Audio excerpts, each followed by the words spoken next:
तो दोस्तों पुलिस द्वारा जो कार्रवाई की जा रही है बार बार बहुत सारे अलग अलग स्टेट्स में, तो मुझे ऐसा लगता है कहीं ना कहीं कि ये जो फर्जी लोन एप्लीकेशन है ये बहुत जल्दी या तो प्ले स्टोर छोड़कर भाग जाएंगी या प्ले स्टोर के लिए भारत सरकार कोई अलग पॉलिसी बनाएगी। नमस्कार दोस्तों, मेरा नाम है अभिषेक। आप देख रहे हैं आपका अपना चैनल प्रो सेटलमेंट टीवी। अगर अभी तक आपने चैनल को सब्सक्राइब नहीं किया तो नीचे आपको एक रेड कलर का सब्सक्राइब बटन दिख रहा होगा, उसको प्रेस कर लीजिएगा। उसके बगल में बेल आइकन भी होता है, उसको भी प्रेस कीजिएगा, जिससे कि मैं कोई भी वीडियो डालूं सबसे पहले नोटिफिकेशन आपके पास पहुंच जाए। तो दोस्तों सब्सक्राइब करना मत भूलिएगा, सबसे पहले आपको सब्सक्राइब करना है। तो दोस्तों आज की वीडियो काफ़ी खास होने वाली है उन सब लोगों के लिए जो कि लोन एप्लीकेशन से लोन लेकर परेशान हैं या फिर उनको लोन एप्लीकेशंस के द्वारा परेशान किया जा रहा है। बहुत कुछ खास होने वाला है इस वीडियो में, बहुत सारी बातें मैं आपको बताने वाला हूं। जैसा कि आपने थंबनेल पर देखा भी होगा, मैंने सबसे ऊपर लिखा है लोन ऐप हरासमेंट और उसके नीचे लिखा है फर्जी लोन ऐप्स के जाल से मिल सकती है आज़ादी।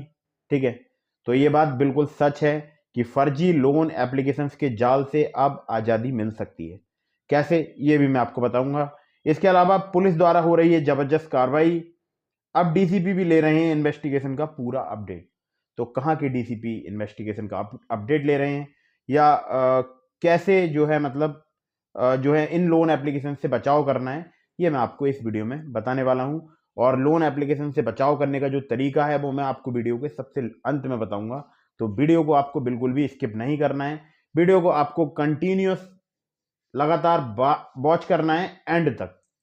ठीक है, तो यहाँ पर जब मैं सबसे पहले आपसे बात करूं तो देखिए एक पोर्टल है न्यूज़ पोर्टल नवभारत टाइम्स, और उसमें एक खबर प्रकाशित हुई है जो खबर काफ़ी ज़्यादा महत्वपूर्ण है आपके लिए। अगर आप किसी लोन एप्लीकेशन से, जो फर्जी लोन एप्लीकेशन है उनसे परेशान हैं या उनके द्वारा आपको प्रताड़ित किया जा रहा है या हरास किया जा रहा है। ठीक है, तो पूरी खबर को देखिएगा, उसके बाद मैं आपको बताऊंगा इनसे बचने का तरीका।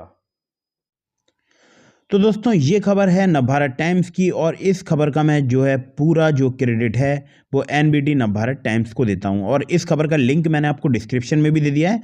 आप चाहें तो वहां से जाके इसको पढ़ सकते हैं, चेक कर सकते हैं। खबर क्या है आप पढ़ लीजिएगा, हो सकता है आपको कुछ हद तक इस खबर को पढ़ने के बाद राहत महसूस हो। खैर, तो आप देख सकते हैं खबर है 9 फरवरी 2022 की 3:07 की यानी शाम की। ठीक है, तो यहाँ पर अगर मैं आपसे बात करूँ तो यहाँ लिखा है, जो हेडिंग है वो लिखा है फर्जी लोन ऐप की गुंडागिर्दी, पहले माफ फोटो बनाया अब फेक मैसेज तैयार कर बदनाम किया। ठीक है, तो यहाँ पर अगर मैं आपसे बात करूँ तो देखिए कुछ शब्दों को मैं नहीं बोलूँगा क्योंकि यूट्यूब की पॉलिसी के खिलाफ है। तो आप चाहें तो इस खबर को पढ़ सकते हैं, लेकिन मैं कुछ खबर आपको पढ़ के बता देता हूँ जो कि बहुत ही ज़्यादा इंपॉर्टेंट है। एनबीटी को एक पीड़ित ने रिकॉर्डिंग भेजी कि जिसमें फर्जी लोन ऐप के रिकवरी एजेंट साफ बोल रहा है कि अभी पैसा भेजो नहीं तो तुमको करने पर मजबूर कर दूंगा। कुछ कॉल सेंटर्स तो सिर्फ वर्चुअल नंबर्स का यूज़ कर रहे हैं जिससे उन्हें आसानी से ट्रेस ना किया जा सके। हाइलाइट्स की अगर यहाँ पर बात की जाए इस खबर की, तो यहाँ लिखा है लोन ऐप की गुंडागिर्दी पीड़ित परिवार के लिए खतरनाक स्तर तक पहुंची, बदमाशों ने पीड़ित की कॉन्टैक्ट लिस्ट में वायरल किया आपत्तिजनक मैसेज, फर्जी लोन ऐप गुंडागिर्दी कर रहे हैं और रिकवरी के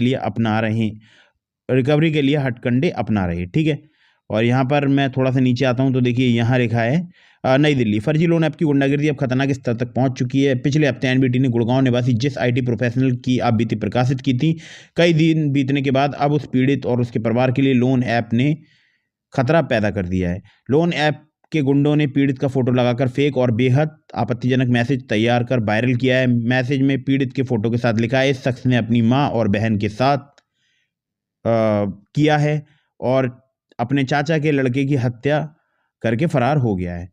पुलिस इसकी तलाश कर रही, जहां भी मिले पुलिस को सूचना दें, इनाम मिलेगा। बदमाशों ने पीड़ित की कॉन्टैक्ट लिस्ट में इस मैसेज को फैला दिया। इसके पहले भी इन गुंडों ने पीड़ित की फोटो को माफ करके एक मशहूर अभिनेत्री की फोटो के साथ आपत्तिजनक अवस्था में दिखाकर इनकी कॉन्टैक्ट लिस्ट के सभी नंबरों पर भेज दिया था।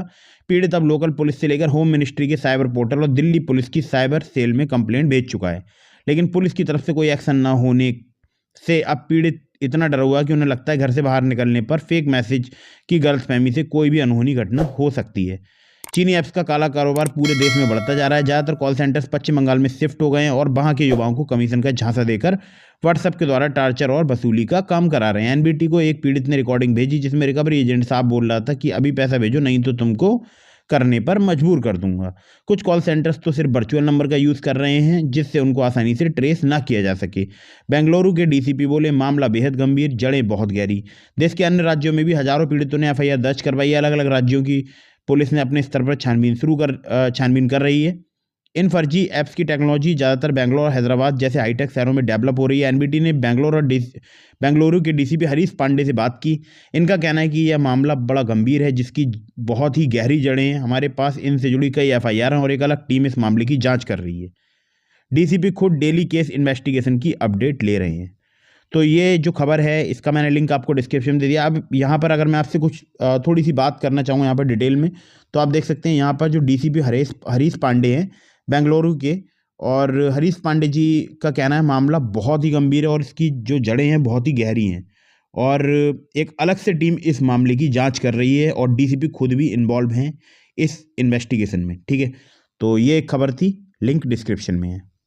तो देखा आप लोगों ने, जैसा कि आपने सुना भी होगा कि जो डीसीपी हैं वो इन्वेस्टिगेशन जो है उसके बारे में जो है उसको संज्ञान में ले रहे हैं और इस पे एक टीम भी बनाई गई है, पुलिस टीम भी इस पर वर्क कर रही है।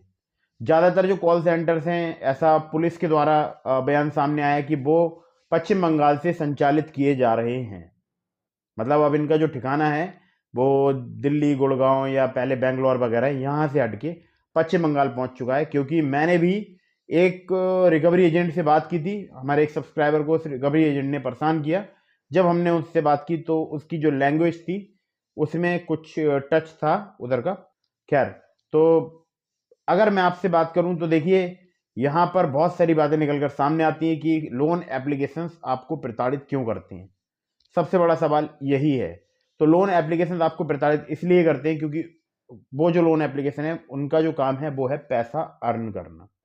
वो आपको मोटा, मतलब बोल सकता हूँ मोटे ब्याज पर पैसा देते हैं, उसके बाद आपसे अवैध वसूली करते हैं। अवैध वसूली समझते हैं आप, कि आपको जो पैसा दिया गया वो कोई एक प्रॉपर टेन्योर नहीं दिया गया। जैसे कि क्रेडिट कार्ड में होता है कि आपको 1 महीने का या 49 दिन का टाइम दिया जाता है। क्रेडिट लाइन में भी कम से कम जो क्रेडिट लाइन होती है उसमें भी आपको कम से कम 15 दिन का समय दिया जाता है। और ऐसा नहीं है कि अगर किसी एनबीएफसी या बैंक रजिस्टर्ड क्रेडिट लाइन का आपने यूज़ किया, मान लीजिए किस्त का आपने यूज़ किया, तो फिर बाद में आपको बहुत ज़्यादा उनके द्वारा आपके कॉन्टैक्ट लिस्ट पे कॉल की जाएगी। ऐसा कुछ भी नहीं है। ठीक है, तो जो क्रेडिट लाइन एप्लीकेशन होती है वो भी कम से कम 15 दिन के लिए क्रेडिट लाइन प्रोवाइड कराती हैं, एनबीएफसी रजिस्टर्ड होती हैं। और इस संबंध में आपको क्या करना है, अगर आप किसी फर्जी लोन एप्लीकेशन के जाल में फंस चुके हैं, सबसे पहला काम कीजिए, जो आपने परमिशन उस एप्लीकेशन को दे रखी हैं उसको तत्काल बोल सकता हूँ ऑफ कर दीजिए या तत्काल उसको बंद कर दीजिए। ठीक है, परमिशंस ऑफ करने के बाद आपको एक वीडियो देखना है जो कि मैंने आपको डिस्क्रिप्शन में लिंक दिया है, how to delete contact list from loan apps. उस वीडियो को देखने के बाद अपनी कॉन्टैक्ट लिस्ट रिमूव करने की कोशिश कीजिए। काफ़ी सारी लोन एप्लीकेशन पे ट्रिक वर्क करती है, काफ़ी सारी लोन एप्लीकेशन पे ट्रिक वर्क नहीं भी करती है। तो ये दोनों ही बातें, हो सकता है आपकी कॉन्टैक्ट लिस्ट रिमूव हो जाए और आपको इस हरासमेंट से मुक्ति मिल जाए। और ये काम आप जितना जल्दी करेंगे उतना ही आपको बेनिफिट रहेगा। मतलब कि अगर किसी भी रिकवरी एजेंट ने आपके किसी भी व्हाट्सएप नंबर पर कोई मैसेज भेज दिया, कोई ऐसा अभद्र मैसेज भेज दिया जिससे कि आपकी जो सामाजिक प्रतिष्ठा है उसको ठेस पहुंची, तो फिर आप बाद में क्या कर पाएंगे। तो इससे अच्छा ये है कि पहले ही कॉन्टैक्ट लिस्ट को रिमूव करने की कोशिश की जाए। और उस वीडियो को जरूर देखिएगा, how to delete contact list from loan apps. Description में मैंने आपको लिंक दिया है। मेरा एक दूसरा चैनल भी है, सेटलमेंट टीवी, उस चैनल को भी सब्सक्राइब कर लीजिए। साथ ही साथ आपको एक काम और करना है, अगर आपको हरासमेंट किया जा रहा है, नज़दीकी पुलिस स्टेशन में जाकर कंप्लेंट रजिस्टर करा सकते हैं, या जिला मुख्यालय पर, अक्सर मैंने देखा है जो पुलिस के जिला मुख्यालय होते हैं वहां पर साइबर क्राइम का जो है ऑफिस होता है, और उस ऑफिस में जाकर भी आप कंप्लेंट रजिस्टर करा सकते हैं। ये काम भी अगर आप नहीं कर सकते तो आप ऑनलाइन, ये आपको स्क्रीन पर दिख रहा है, ये साइबर क्राइम का पोर्टल का लिंक है www.cybercrime.gov.in। यहाँ पर कंप्लेंट रजिस्टर कराइए, सारे सबूत अपने पास कलेक्ट करके रखिए किसी एसडी कार्ड में। अभी सेफ्टी से आपको रखना है। और जो कंप्लेंट आप रजिस्टर कराएंगे उसमें आप एक बात और ऐड कीजिए कि मेरे डॉक्यूमेंट्स का मिसयूज हो सकता है, क्योंकि ये जो एप्लीकेशंस हैं ये एनबीएफसी रजिस्टर्ड या बैंक रजिस्टर्ड एप्लीकेशंस नहीं है। अगर इन केस वो लोन एग्रीमेंट लेटर प्रोवाइड नहीं कराते हैं, या जो लोन एग्रीमेंट लेटर प्रोवाइड कराते हैं उसमें उनकी एनबीएफसी डिस्क्लोज नहीं होती, तब और अगर कोई एनबीएफसी रजिस्टर्ड लोन एप्लीकेशन परेशान कर रही है तो आपके पास उस एनबीएफसी का पता होगा, क्योंकि जो आप लोन एग्रीमेंट लेटर लेंगे वहां पर उसका एड्रेस लिखा होगा, तो आप उनके खिलाफ एफआईआर रजिस्टर्ड करा सकते हैं। ठीक है, अगर आपको कोई रजिस्टर्ड एनबीएफसी की एप्लीकेशन या किसी रजिस्टर्ड बैंक की एप्लीकेशन आपको हरास कर रही है या परेशान कर रही है। ठीक है, एक और जरूरी सूचना वो ये है कि आपको पुलिस कंप्लेंट के रजिस्टर कराने के साथ साथ आरबीआई तक भी ये सूचना पहुंचानी है। आरबीआई तक सूचना पहुंचाने का एक माध्यम है आरबीआई का सचेत पोर्टल, लिंक मैंने आपको डिस्क्रिप्शन में दे दिया है। अगर कोई फर्जी लोन एप्लीकेशन है जो कि आपको लोन एग्रीमेंट लेटर प्रोवाइड नहीं करा रहे हैं, 7 दिन का लोन देते हैं, अंधाधुंध ब्याज चार्ज करते हैं, 5,000 का लोन होता है, 2,000 का लोन आपके अकाउंट में आता है और बाद में आपसे वो 5,000 रुपए की वसूली की जाती है और उससे भी ऊपर वसूली की जाती है। ठीक है, तो ऐसी कोई भी लोन एप्लीकेशन है जो कि लोन एग्रीमेंट लेटर प्रोवाइड नहीं करा रहे हैं, बहुत ज़्यादा अगर आपसे ब्याज वसूल कर रहे हैं, तो आप आरबीआई के सचेत पोर्टल में कंप्लेंट रजिस्टर कराइए। अगर कोई रजिस्टर्ड एनबीएफसी ऐसा कर रही है, तो हरासमेंट आपको कर रही है, तो आपको पुलिस में भी जाना है और आरबीआई के कंप्लेंट पोर्टल में कंप्लेंट करानी है। ठीक है, दोनों ही केसेस में अगर आपके साथ हरासमेंट हो रहा है, चाहे वो फर्जी हो या जेन्युइन लोन एप्लीकेशन हो, आपको पुलिस से संपर्क करना ही है। इस बात को याद रखिएगा। अगर एनबीएफसी रजिस्टर्ड है तो आरबीआई के कंप्लेंट पोर्टल में, और नहीं है तो आरबीआई के सचेत पोर्टल में आपको कंप्लेंट रजिस्टर करानी है। एनबीएफसी पता करने का सबसे बेहतरीन तरीका यही है कि आप उनसे लोन एग्रीमेंट लेटर की डिमांड करें।